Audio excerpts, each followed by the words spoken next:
it's not necessarily right in the water. It's right by the seaside, so it appears to have struck land, apparently. So it lies just by the seaside, and there was a lot of smoke coming from it, but now it's extinguished. There are about 3 or 4 choppers circling ahead, and around 10 boats searching in the water.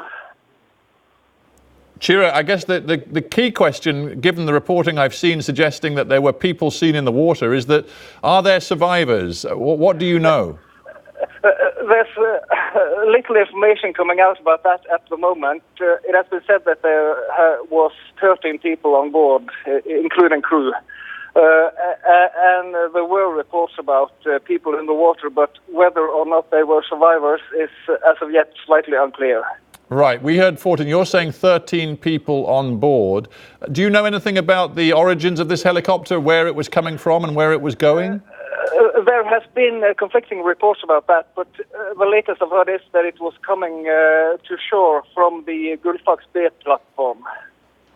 So it was definitely a helicopter serving the oil rigs that are offshore in that area? Yes, that is correct. Right. And just describe for me the scale of the rescue operation. Well, basically everything that is available in the western part of Norway is here. Helicopters and boats and fire trucks everywhere. But we're not allowed very close. Police have restricted access to the island where the crash happened. So we only see from afar, but basically everywhere there are rescue crafts and helicopters and cars.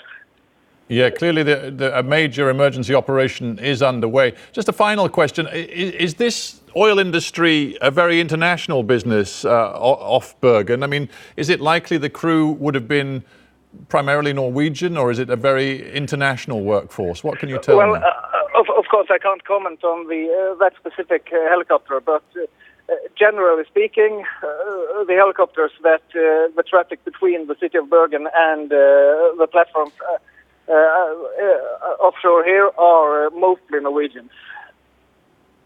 Yeah, well, as you say, it's too early to do much speculation, but thank you very much for giving us an update on what you know from the scene of this crash. And just to remind everybody, the latest reporting from Norwegian sources is that there were 13 people on board the helicopter. I know we've been saying 14, but it may be that there were 13 people on board. And right now, although there were some eyewitnesses talking about seeing people in the water, right now there's no confirmation of casualties or survivors. We simply don't have that level of detail yet.